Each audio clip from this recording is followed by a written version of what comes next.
Hello student. देखिए, हम लोग पिछले वीडियो में कक्षा 10 का बायोलॉजी का चैप्टर नंबर 5 के प्रश्न संख्या 7 तक हम लोगों ने कर लिया है।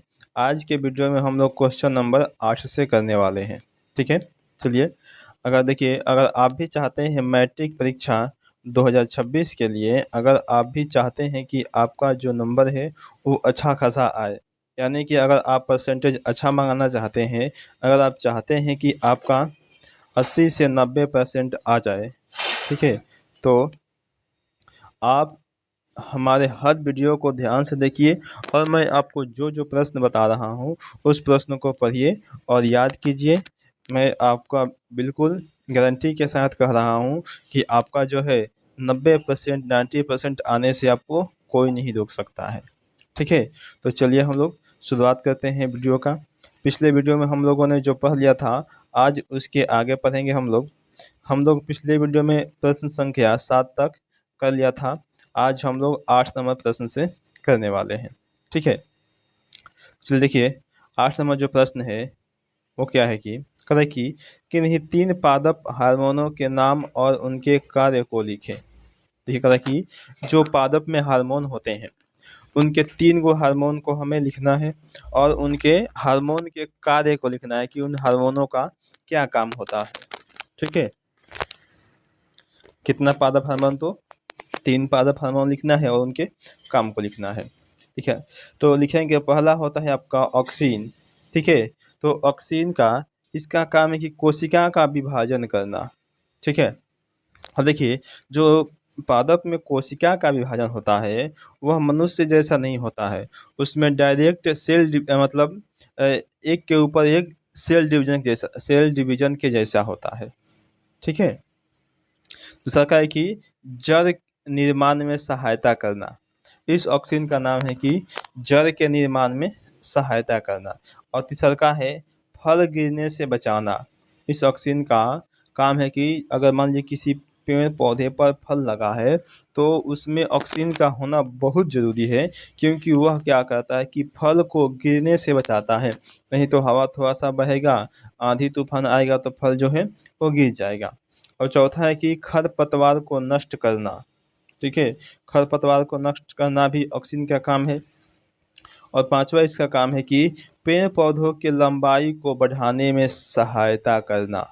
ठीक है, यानी कि ऑक्सीन जो होता है वो लंबाई को बढ़ाने में भी सहायता करता है।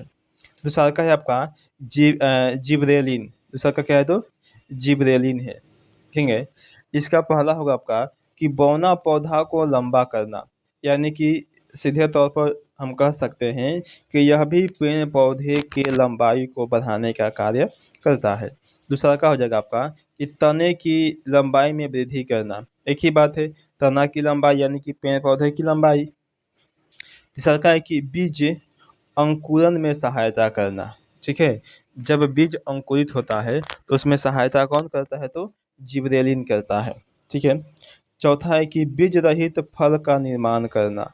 ठीक है, और पांचवा है कि पत्ती को चौड़ा एवं मोटा करना जिब्रेलिन का ही काम है। ठीक है, चलिए देखिए, अगला देखते हैं हम लोग। अगला है हमारे पास 3 नंबर, साइटोकाइनिन। ठीक है, इसका काम है कि पहला लिखेंगे कि बीज अंकुरन में सहायता करना। ठीक है, इनके सहायक, यानी कि यह भी क्या करता है, तो बीज को अंकुरित होने में सहायता करता है।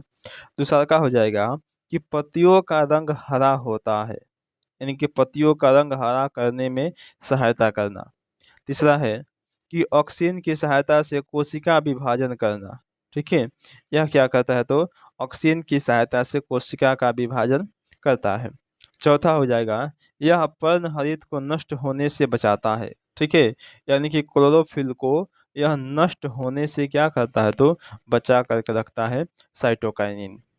पांचवा है कि पेड़ पौधों को सूखने से बचाता है। ठीक है, यानी कि पेड़ पौधों को सूखने से भी ये बचाने का कार्य करता है। अगला है 9 नंबर, जंतुओं में रासायनिक समन्वय कैसे होता है। ठीक है, जो जंतु होते हैं उनमें रासायनिक समन्वय किस प्रकार से होता है, चलिए हम लोग जानेंगे आज के इस वीडियो में। लिखेंगे उत्तर कि जंतुओं में रासायनिक समन्वय रासायनिक यौगिक के द्वारा होता है। ठीक है, यानी कि जो रासायनिक समन्वय है वह कैसे होता है, तो जो रासायनिक यौगिक होते हैं उनके माध्यम से होता है। यौगिक को हम लोग कंपाउंड कहते हैं इंग्लिश में, जिसे हार्मोन कहते हैं। ठीक है, हार्मोन मंद गति से कार्य करता है। देखिए जो हार्मोन होता है वो मतलब मंद यानी कि धीरे धीरे कार्य करता है, ऐसा नहीं कि डायरेक्ट एक के पर एक काम करने लग जाए, ऐसा नहीं होता है। ठीक है, जो शरीर उत्तेजना पैदा करता है इसका, देखिए यानी कि हार्मोन का काम क्या है कि शरीर में उत्तेजना पैदा करना किसी के भी प्रति। इसका स्राव एक विशेष प्रकार की ग्रंथि से होती है जिसे अंतःस्रावी ग्रंथि कहा जाता है।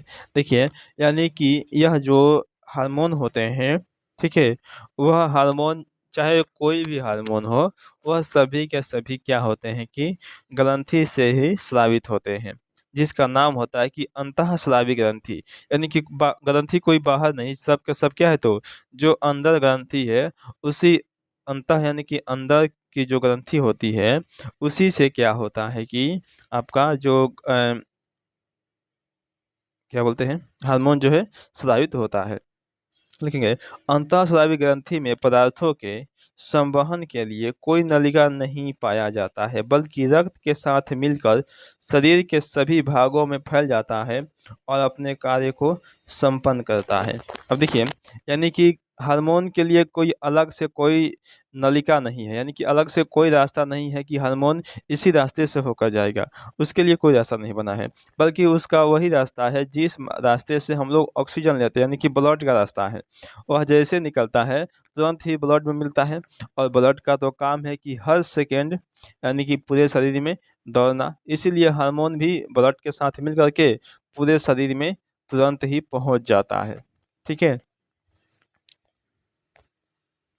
चल देखिए अगला प्रश्न हमारे पास आएगा, इसके बाद है हमारे पास 10 नंबर प्रश्न। चलिए 10 नंबर प्रश्न को हम लोग देखते हैं क्या है और जानते हैं।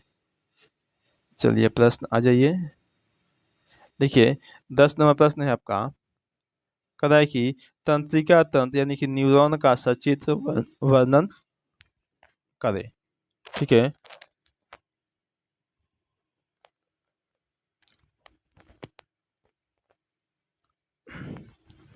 तो देखिए ये आपके एग्जाम में पूछेगा 5 नंबर का।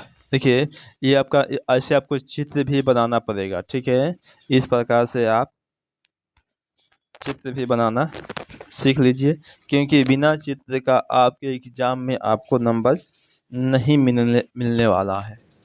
ठीक है, बिना चित्र का काम गड़बड़ा जाएगा, इसलिए आपको बोल रहे हैं कि चित्र भी बना लीजिए। तो उत्तर लिखेंगे, देखिए कि जिस तंत्र के द्वारा विभिन्न अंगों का नियंत्रण और अंगों और वातावरण में सामंजस्य स्थापित होता है उसे हम तंत्रिका तंत्र कहते हैं, यानी कि नर्वस सिस्टम कहते हैं।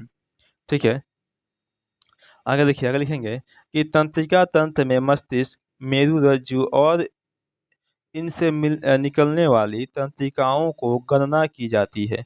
तंत्रिका तंत्र की कार्यात्मक इकाई को न्यूरॉन कहा जाता है। देखिए जो तंत्रिका तंत्र की जो कार्यात्मक इकाई है, यानी कि इसमें जो कार्य करने वाली जो भी इकाई है उन सभी इकाई को हम लोग न्यूरॉन कहते हैं। ठीक है, इसकी संरचना मानव शरीर में काफ़ी जटिल होती है। तंत्रिका तंत्र में 100 बिलियन तंत्रिका कोशिका पाई जाती है। अब देखिए एक तंत्रिका तंत्र में 100 बिलियन तंत्रिका कोशिका पाई जाती है, जिसका 90% भाग मस्तिष्क में पाया जाता है। इसका प्रमुख कार्य शरीर के ग्राही अंगों से सूचना लेकर केंद्र तक पहुंचाना होता है। ठीक है, यानी कि इसका काम है कि किसी भी सूचना को तुरंत ब्रेन तक पहुंचा देना। इसके कई इसके कई प्रमुख अंग होते हैं। पहला है साइटोन, एक्सॉन एवं ड्रेनॉन। ठीक है, देखिए पहला समझेंगे हम लोग कोशिकाएं। इसकी संरचना गोलाकार या अंडाकार होती है, जिसमें माइटोकॉन्ड्रिया, गोल्गी काय, कोशिका द्रव्य पाया जाता है। जो कोशिकाएं होता है उसमें क्या क्या होता है, तो आपका माइटोकॉन्ड्रिया होता है, गोल्गी काय होता है और कोशिका द्रव्य होता है। ठीक है। चलिए देखिए, इसका दूसरा का है आपका कि डेंटाइट्स, कोशिका में छोटी बड़ी महीन शाखाएं पाई जाती हैं जिसे डेंटाइट्स कहते हैं। ये संवेदनाओं को ग्रहण करके करने का कार्य करती है, यानी कि जो भी सूचना आती है उन सभी को ये ग्रहण करता है, यानी कि लेने का कार्य यही करता है। अगला है हमारे पास तंत्रिका कक्ष। लिखेंगे, कोशिकाएं कोशिकाएं की सबसे लंबी तंतु को तंत्रिका कक्ष कहा जाता है, जिसका अंतिम सिरा संवेदनाओं को न्यूरॉन के दूसरी कोशिकाओं तक पहुंचाने का कार्य करता है। ठीक है, चलिए, हो गया आपका। आज हम लोग प्रश्न संख्या 10 तक कर लिए हैं। ठीक है, टाइम भी हो गया, ज़्यादा बड़ा वीडियो नहीं बनाएंगे। चलिए, इसके बाद आपका जो अगला प्रश्न है 11 नंबर प्रश्न, आपको हम अगले वीडियो में इसके बारे में बताएंगे। चलिए, अगर आपको वीडियो अच्छा लगा हो तो प्लीज़ आपसे रिक्वेस्ट है, वीडियो को लाइक ज़रूर करें, और जो भी बच्चे हमारे चैनल पर नए नए जुड़े हैं वो बच्चे चैनल को सब्सक्राइब ज़रूर कर दें, और इस वीडियो को शेयर भी कर दें, ताकि जो भी बच्चे नए हैं और जिनको नहीं मिल पा रहा है वीडियो, वो आसानी से इस वीडियो को देख सके। ठीक है, तो चलिए हम लोग मिलते हैं अब लोग नेक्स्ट वीडियो में।